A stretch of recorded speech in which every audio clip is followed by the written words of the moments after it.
story. It doesn't make sense, okay? Well, that's all right. That's all Okay. right. So we're hearing this story about how she discovered that the teacher's guide was wrong. And I mean, it was basically her against the teacher's guide, and the teacher's guide was discovered as incorrect. Right. Now, how did that come out? Well, because a paper that I turned in machine transcription class, where I had put a comma in, it was marked as being wrong. And so I went to the teacher and I said, no, I don't think this is wrong. I think that comma belongs there. And so she pulls out her guide and she said, no, you see the comma is not there. And I said, well, I'm still not satisfied that I still think the comma needs to be there. So I went to the teacher I'd had when I took my business English class, who was head of the English department at HCC. And I took the thing to her and she said, well, your way is preferable. Either way is okay, but your way is preferable. And so when I went back to the teacher with that, she says, okay, I'm going to believe anything you tell me from now on. But anyway, the other thing, there was the math class that I took, which I thought was a stupid class because it was supposed business math, and it was nothing but general math. And, add, subtract, multiply, divide, percentages, fractions, that sort of thing. And I thought, this is crazy. I'm wasting my time in this class.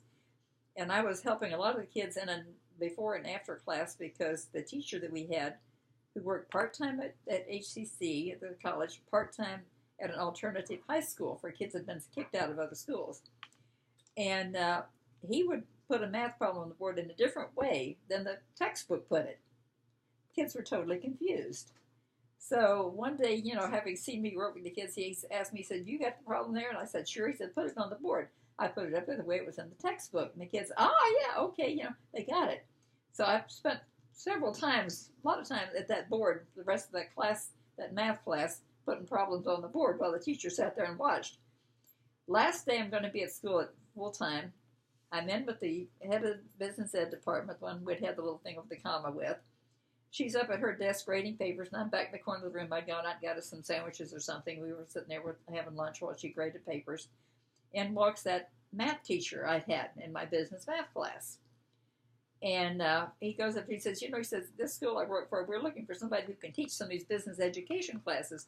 Do you have any of your students you think can do the job? She pointed me back in the corner. She says, I know you. I never went to work in an office. I went to work at that school teaching typing, shorthand, business English, business math, business machine, whatever. I was teaching all these things. And then later when that school was bought, they had a great dental assisting class there. There was another whole thing there. It was bought by a college owner, private college owner out of Cincinnati, and he turned the whole thing into a college, and I taught a few classes there. After he learned some of the things I was able to do, he put me in charge of the financial aid office, sent me to seminars here, there, and everywhere so that I knew how to do my job and do it right. And I was able to sign up a lot of students at that school by being able to show them what money they could get, what they couldn't get, by being honest with them across the board. I think the nicest thing that I ever did for anybody, because this one student was really determined that he wanted to go to this particular kind of school, and he had been saving up money to buy a car. He lived in St. Petersburg. He was going to have to move to Tampa. This was later on. I was even working at a different school, but he was going to have to go to school, in Tampa from St. Petersburg. He needed the money to buy a car. Well, in filling out his financial aid paperwork, when he put down on there the amount that he had saved up, I looked at that. I said, your mother's very low income, all this there, but with this amount you've got written down here, you will get no grant money. They're going to say that's all money you can use for school. You don't need the grant money. So I told him, I said, tear up this paperwork, go buy your car, then come in and fill it out again. They don't count cars. So he was able to get his full grant money. It was being able to do things like that and advise students on what to do, all legal. But in telling them, this is what you need to do in order, to get what you're entitled to get. And that was just, my way of helping the student, helping the school. Mm. But I would never, the first school that I worked for was fine until the owner sold it, who had me in charge of his financial aid office. We never had a problem with any of the paperwork, all the checks that I wrote the checks. I did everything there. But we got bought up by an outfit from New York who were looking for a money-making machine, more or less. But they wanted all their checks and everything done out of New York. So as it happened, we had the one student who had come into school, brought in their financial aid paperwork. I could have written the check right then and there. But no, I had to send the paperwork up to New York first, and then they had to send it back with the check.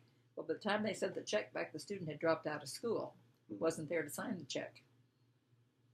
They told me to deposit the check anyway. I said, no, can't be done. It's not legal. And they had someone else take the check and put it in the bank account anyway, and I wrote my letter of resignation that day. They called me at home and said, how much money do you want to come back to work for us? Because they knew I knew my job. I was getting students, enrolling in school.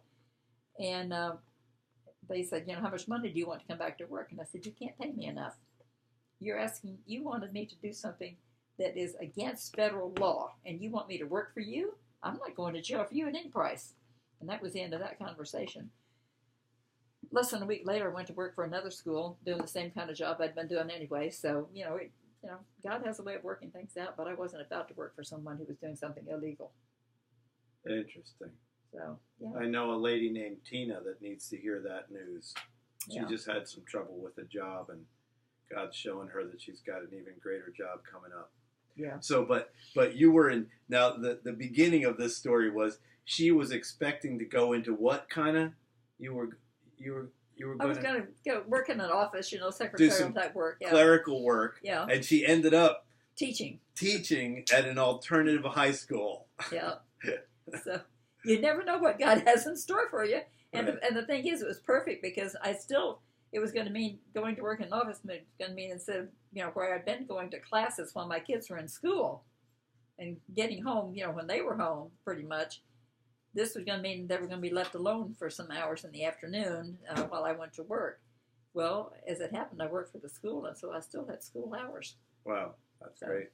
Oh, and just as a little note, at one point, Joanne was saying, what's that light in the background there? Yeah. That's actually the light of a window with another elder who I never got to get stories recorded from. Phil Trickey made that, the Trickey Forge made that little cross in the back window there. That's from Camp Dennison, Ohio. Some amazing friends of the family. So so that's the story about the alternative high school surprise. You never know what God has in store. Exactly.